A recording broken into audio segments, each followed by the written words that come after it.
Depression है तो तुरंत ठीक एक ही दिन में। एंजाइटी डिसऑर्डर है आपका एक ही दिन में ठीक। आत्महत्या हत्या खूब ख्याल आते, मरने मारने का खूब गुस्सा आता है, एक ही दिन में ठीक। करौली सरकार बाबा उर्फ डॉक्टर संतोष सिंह भदौरिया कानपुर के अपने आश्रम में नोएडा के एक युवक के साथ हुई बर्बर मारपीट को लेकर चर्चाओं में है। नोएडा से आए डॉक्टर सिद्धार्थ बाबा के आश्रम में शांति की तलाश में गए थे। बाबा ने उनके कान में कोई मंत्र फूंका और पूछा क्या असर हुआ। डॉक्टर सिद्धार्थ का कसूर बस इतना था कि उन्होंने सच्चाई बयान कर दी और कहा कि मंत्र का कोई असर नहीं हुआ। और यह सुनकर करौली बाबा आग बबूला हो गए और उन्होंने अपने बांसुर से डॉक्टर सिद्धार्थ को बुरी तरह से पिटवा डाला। डॉक्टर सिद्धार्थ ने आरोपी बाबा डॉक्टर संतोष सिंह भदौरिया के खिलाफ एफआईआर दर्ज कराई। असल में बाबा करौली का पुराना आपराधिक इतिहास है। कौन है वह बाबा जो कुछ ही सालों में करोड़ों की संपत्ति का मालिक बन गया, जिसके आश्रम में झाड़ फूंक कराने, यज्ञ कराने, हवन कराने लोगों का तांता लगा रहता है। आइए जानते हैं विस्तार से। नमस्कार, मैं सुनील चौधरी आज लेके आया हूं बाबा करौली की कहानी कि किस तरह ये बाबा करौली बने। असल में अब बात करते हैं इनके इतिहास। करौली आश्रम के बाबा संतोष सिंह भदौरिया उन्नाव के पवई गांव से संबंध रखते हैं। कुछ साल पहले तक लोग इन्हें सिर्फ संतोष सिंह भदौरिया के नाम से जानते थे। तब तक इनके नाम के आगे बाबा नहीं लगा था। उन्होंने काफी प्रयास किया मगर संतोष सिंह भदौरिया की किस्मत साथ नहीं दे रही थी। परिवार में गरीबी भी बड़ी समस्या बनी हुई थी। संतोष सिंह भदौरिया की जब किस्मत साथ नहीं दे रही थी तो काफी हाथ पैर मारने के बाद भी जब उन्हें सफलता हाथ नहीं लगी तो इनके बारे में बताया जाता है कि इन्हें कम समय में बहुत पैसा कमाना था। कहते हैं कि शादी के बाद किस्मत बदल जाती है। यही सोच संतोष सिंह भदौरिया ने एक युवती से शादी कर ली मगर संतोष सिंह की किस्मत ने फिर भी साथ नहीं दिया। संतोष सिंह भदौरिया को लगने लगा कि उनकी माली हालत और बदकिस्मती की जिम्मेदार उनकी पत्नी ही है। वह अपनी पत्नी को मनहूस मानने लगे। फिर क्या था, संतोष सिंह भदौरिया 3 साल के अंदर ही अपनी पत्नी से अलग हो गए। आज बड़े बड़े चमत्कार का दावा करने वाले, पति पत्नी के बीच झगड़े को खत्म कराने का दावा करने वाले संतोष सिंह भदौरिया कभी अपनी ही पत्नी को मनहूस मानकर उससे अलग हो गए थे। जब संतोष सिंह भदौरिया पहली पत्नी से अलग हो गए, इसके कुछ समय ही बाद उन्होंने ममता तिवारी नाम की युवती से दूसरी शादी कर ली। ममता का परिवार संतोष सिंह के परिवार से आर्थिक तौर पर काफी मजबूत था और इस शादी से संतोष सिंह के 2 बेटे हुए। बताया जाता है कि पत्नी के परिवार वालों से संतोष सिंह को एक टेम्पो मिला।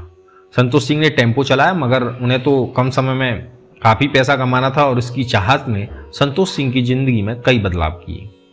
संतोष सिंह इसके बाद शिवसेना में शामिल हो गए मगर यहां भी उन्हें खाली हाथ ही रहना पड़ा। इसके बाद संतोष सिंह भारतीय किसान यूनियन में शामिल हुए। यहां संतोष सिंह नेता बन गए। कहा जाता है कि कई मौकों पर उन्होंने जमकर लाठियां खाई और प्रदर्शनों में काफी हिस्सा लिया। बात करेंगे कैसे इनका जो आश्रम चलने लगा। हुआ कि डॉक्टर संतोष सिंह भदौरिया करौली सरकार जो है 3 साल से आश्रम चला रहे हैं। करीब 14 एकड़ में फैले इस आश्रम में हर दिन 3500 से 5000 तक लोग आते हैं। अमावस्या वाले दिन यह तादाद कई बार 20,000 तक पहुंच जाती है। यहाँ रात दिन का पता नहीं चलता। लोग 24 घंटे हवन करते हैं और बाबा से बात करने के लिए 5100 रुपए का टोकन लगता है। इसके लिए बाकायदा उन्हें आश्रम से हवन किट मिलती है। आश्रम में आने के बाद सबसे पहले 100 रुपए में रजिस्ट्रेशन कराना होता है। इसके बाद 100 रुपए बंधन का चार्ज लगता है। बंधन यानी कमर पर सफेद धागा बांध दिया जाता है। इसके बाद 100 रुपए की 2 अर्जियां दोनों दरबार के लिए लगती हैं। साथ ही उन्हें 8वें और 9वें दिन के हवन में शामिल होना होता है। इसके लिए करीब 6200 रुपए लगते हैं।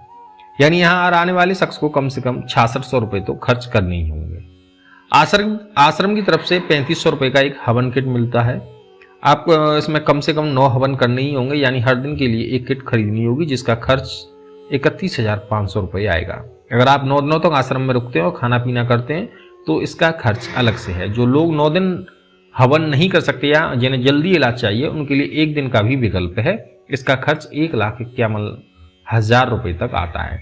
इसमें हवन के साथ कई पंडित मिलकर रुद्राभिषेक और पूजा पाठ कराते हैं। यहाँ आने वाला कमोबेश हर परिवार 1 से 1.5 लाख रुपए खर्च कर ही देता है। इस तरह बाबा के दरबार के 1 दिन का हिसाब किताब करें तो करोड़ों रुपए का आंकड़ा आसानी से पार हो जाता है। बाबा ने 3 साल में करोड़ों का साम्राज्य खड़ा किया। आश्रम के लोग बताते हैं कि 17 देशों में बाबा के भक्त हैं। कई भक्त उन्हें लाखों रुपए का सामान भी भेंट करते हैं। पैसे रुपए लेन देन सब कुछ मैनेज बाबा के बेटे लव और कुश करते हैं। आश्रम में चारों तरफ गनर खड़े रहते हैं। आश्रम के आसपास भी बाबा का रसूख दिखता है।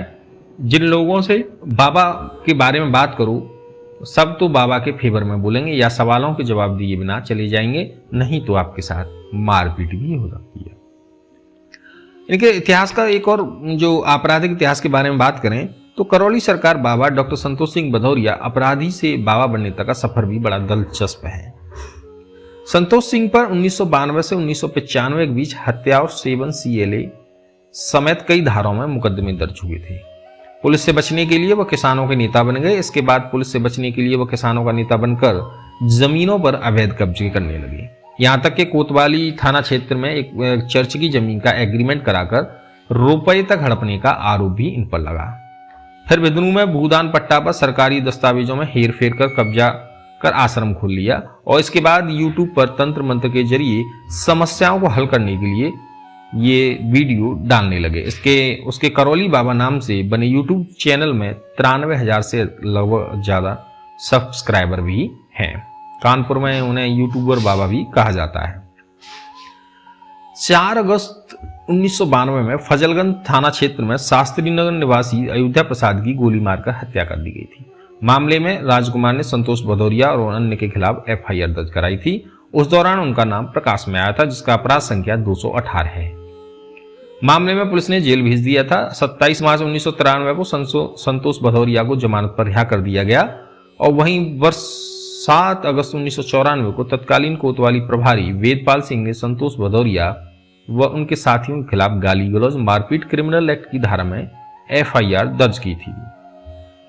इसके बाद इन पर एक NSA की कार्रवाई भी हुई है। 12 अगस्त 1994 को महाराजपुर थाने में तत्कालीन कांस्टेबल सत्यनारायण व संतोष कुमार सिंह ने चकेरी थाने में सरकारी कार्य में बाधा डालना, मारपीट करने समेत अन्य धाराओं में FIR दर्ज कराई थी।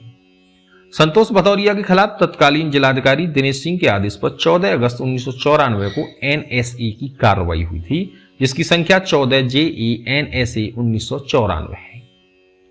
संतोष NSA हटाने के लिए गृह सचिव को पत्र भेजा था। पत्र में संतोष भदौरिया ने बताया कि वह वर्ष 1989 से किसान यूनियन का कार्यकर्ता था और भारतीय किसान यूनियन में जिलाध्यक्ष भी था। इसके अलावा बर्रावा में भी उसके खिलाफ 1995 में FIR दर्ज हुई थी, जिसका अपराध संख्या 443 है। तो ये था संतोष सिंह भदौरिया और करौली बाबा का आपराधिक इतिहास। अब एक बार फिर उनके आश्रम के जो मैनेजमेंट और किस तरह से चलता है उस पर बात करें तो उनके आश्रम में गाय का देसी घी 1800 रुपये का है 1 किलो ऐसा है, और 5 किलो आटा 400 रुपये में करौली सरकार धाम में आपको खाने से के करीब मिलता है। इसमें जो अभी जो कुछ खबरें आई थी इसमें ये था कि आश्रम या आसपास के कोई भी गौशाला नहीं है जहां से इतना दूध आता है। इसके अलावा ऑर्डर देने पर वहां बंसी आटा की 5 किलो की बोरी 275 रुपए की मिलती है, तो वहीं ग्रेन आटा की 5 किलो की बोरी 400 रुपए की है। आधा लीटर गुलाब जल की कीमत 230 रुपए है और उपटन फेस पैक की कीमत 150 रुपए और 225 रुपए आलू फेस पैक की कीमत है। इस बात की किसी भी को भी जानकारी नहीं कि इतना महंगा प्रोडक्ट किस फैक्ट्री से आता है। अब जब ये मामला हुआ कि डॉक्टर से मारपीट के बारे में जो है वो चर्चा में आए, तो 24 मार्च को उन्होंने करौली बाबा ने ऐलान किया कि उनके यहाँ 1 दिवसीय हवन की फीस अब 2,51,000 रुपये होगी। हालांकि अभी तक ये जो फीस थी वो 1,51,000 रुपये थी। दरअसल करौली बाबा के आश्रम में पहुंचे मीडिया कर्मियों ने भक्तों से ली जा रही भारी भरकम फीस को लेकर जब सवाल किया तो करौली बाबा संतोष सिंह भदौरिया ने कहा कि लोग डॉक्टर को भी इलाज के लिए फीस देते हैं, असाध्य रोगों के लिए वह लाखों रुपए खर्च करते हैं, वैसे यहाँ फीस लगती है। और वहीं मीडिया रिपोर्ट्स में यह भी आया करौली बाबा संतोष सिंह भदौरिया ने इस दौरान हॉल में बैठे करीब 200 भक्तों के बीच में माइक से ऐलान किया कि तुरंत लाभ पाने के लिए किए जाने वाले 1 दिवसीय हवन के लिए वह 2,51,000 रुपए की फीस देनी होगी। हालांकि अभी तक ये जो 1,51,000 रुपए थी 51,000 रुपए थी। करौली सरकार के इस तरह से ऐलान करने के बाद में अब ये फीस जो है अप्रैल महीने से ली जाएगी। तो वहीं करौली सरकार द्वारा एकाएक फीस बढ़ाने की वजह कुछ भक्तों का यह कहना था बाबा ने ऐसा गुस्से में कहा है जिसकी वजह से ये हुआ है। अब मैं एक चीज आपको और बता दूं कि ये संतोष सिंह जब जेल से बाहर आए थे तो जब बेल पर, तो इसके बाद ये संतोष सिंह केरल चले गए। बताया जाता है कि वहां केरल में जाकर इन्होंने कई थेरेपी सीखी और फिर कानपुर में आकर इन्होंने अपना क्लिनिक भी खोला था और वहां ये बीमारियों का इलाज करने लगे। और एक दिन फिर भदौरिया ने करौली नाम के मतलब जो सरौली गांव था जो उसे फिर उन्होंने करौली के नाम से गांव में आश्रम खोल दिया और बाद में वही सरौली गांव जो है करौली के नाम से जाना लगा और प्रशासन ने भी उसमें ये करौली का ही जिक्र कर दिया। तो कुछ इस तरह से ये बाबा करौली सरकार जो की कहानी थी। उम्मीद है आपको ये जानकारी अच्छी लगी तो प्लीज वीडियो को लाइक कीजिएगा और चैनल को प्लीज सब्सक्राइब कीजिएगा। धन्यवाद।